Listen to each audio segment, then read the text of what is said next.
नमस्कार मित्रों, आपका स्वागत है हमारे चैनल DSDT में। टाटा मोटर्स का शेयर लगातार गिर रहा है। क्या है इस गिरावट का कारण? क्या होगी नियति इलेक्ट्रिकल व्हीकल्स की? आइए जानते हैं इस लगातार गिरते हुए स्टॉक के बारे में। आज अगर देखा जाए मित्रों तो टाटा मोटर्स लगभग 4% गिर चुका है और अगर पिछले एक महीने की बात करें तो लगभग 13.5% गिर चुका है। 6 महीने की बात करें तो लगभग 15.5%। ईयर ऑन ईयर देखें तो अभी भी वो 34% आगे चल रहा है। अगर टाटा मोटर का मैक्सिमम पैटर्न भी देखें दोस्तों तो पहले ये थोड़ा ऊपर नीचे चलता था, पर यहाँ आने के बाद इसके अंदर असली जान कब आई? जब इसका ईवी का बिजनेस चलने लगा तो यहाँ से उसके अंदर असली जान आई। आइए मित्रों, अब टाटा मोटर्स का पिछले क्वार्टर का परफॉर्मेंस देखते हैं। टोटल सेल्स अगर हम देखें तो जुलाई में 71,996 यूनिट्स की हुई है। अगर यहाँ देखा जाए तो टोटल पीवी सेल्स जो है 44,954 यूनिट्स की हुई है और सीवी सेल्स कमर्शियल व्हीकल्स की सेल हुई है 27,042 यूनिट्स। डोमेस्टिक सेल्स में हम अगर कंपैरिजन करें तो पिछले साल जुलाई के मुकाबले अभी -11% कम सेल्स हुई है। अगर टोटल कमर्शियल व्हीकल्स के बारे में बात करें तो इस बार हुई है 27,042 यूनिट्स। इसके पहले हुए थे 32,944 यूनिट्स, यानी कि लगभग -18% से कम यूनिट्स बिक्री हुए हैं। अब सबसे इंपॉर्टेंट दोस्तों, ईवी सेगमेंट में इसका परफॉर्मेंस जुलाई में 5,027 यूनिट्स बेचे। इसके पहले जुलाई 23 में 6,329 बेचे थे, यानी कि लगभग -21% की गिरावट हुई है। ऐसे ही मित्रों अगर अगस्त में परफॉर्मेंस देखें तो टोटल जो सेल्स हुई है वो 71,693 यूनिट्स की हुई है। अगर टोटल डोमेस्टिक सेल्स देखें तो उसमें लगभग -8% की गिरावट हुई है। अगर हम कमर्शियल व्हीकल्स देखें तो टोटल 27,207 उन्होंने बेचे अगस्त 24 में। इससे पहले अगस्त 23 में 32,077 बेचे थे, यानी इसमें -15% की गिरावट हुई है। अब जो मेन बिजनेस है जिसके कारण टाटा मोटर्स इतना बड़ा है मित्रों, वो है ईवी का बिजनेस। तो ईवी में इस साल अगस्त महीने में 5,935 यूनिट्स की बिक्री हुई है, जो कि पिछले साल अगस्त में ही 6,236 यूनिट्स की बिक्री हुई थी, यानी कि -5% की गिरावट हुई है मित्रों अब अगर हम सितंबर महीने की बात करें तो सितंबर 24 में 69,694 डोमेस्टिक सेल्स हुई है। इसके पहले सितंबर 23 में हुए थे 82,023, यानी कि -15% लोअर।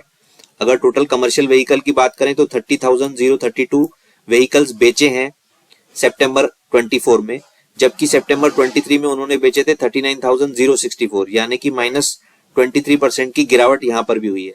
अगर मित्रों वही पैसेंजर व्हीकल्स यानी जो ईवी है उसके बारे में बात करें तो 4,680 बेचे थे उन्होंने, जबकि पिछले साल सितंबर महीने में उन्होंने 6,050 बेचे थे, यानी कि यहाँ पर भी -23% की गिरावट हुई है मित्रों एक क्वार्टर में 3 महीने होते हैं, तो ये क्वार्टर था हमारा जुलाई, अगस्त और सितंबर। अगर पूरा क्वार्टर देखें तो क्वार्टर 2 FY25 जो कि हमारा ये क्वार्टर है, इसमें 2,09,861 यूनिट्स उन्होंने बेचे हैं, जो कि पिछले साल उन्होंने इसी क्वार्टर में 2,37,128 यूनिट्स बेचे थे, यानी कि -11% की गिरावट हुई है। अगर हम डायरेक्ट ईवी का बिजनेस देखें तो इस क्वार्टर में जो ईवी के यूनिट्स उन्होंने बेचे हैं वो है 15,642, जो कि पिछले क्वार्टर में उन्होंने बेचे थे 18,615। तो मित्रों यहाँ पर -16% की गिरावट हुई है। तो यहाँ पर मित्रों मिस्टर शैलेश चंद्रा जो MD है टाटा मोटर्स के, उन्होंने यहाँ पे बोला है कि the PV industry in Q2 FY25 saw more than 5% decline in retails Vahan registrations compared to Q2 FY24 driven by slow consumer demand and seasonal factors, यानी कंज्यूमर डिमांड कम हुई है और कुछ सीजनल फैक्टर्स भी थे। In contrast industry offtake was significantly higher than registrations in application of a anticipation of a strong start to the festive season. तो उन्होंने फेस्टिव सीजन के मद्देनजर जो उनकी इन्वेंट्री थी वो बढ़ गई, तो ये continued buildup of channel stock हो गया। In addition electric vehicle sales in personal segment was affected by the lapse of registration and road tax waivers, यानी कहीं पे रजिस्ट्रेशन और रोड टैक्स के जो वेवर दिए गए थे ईवी सेगमेंट के लिए वो भी निकल गए कुछ स्टेट्स में। Fleet EV sales continue to remain impacted due to lapse of FAME two and non inclusion of the field segment in PM E Drive scheme.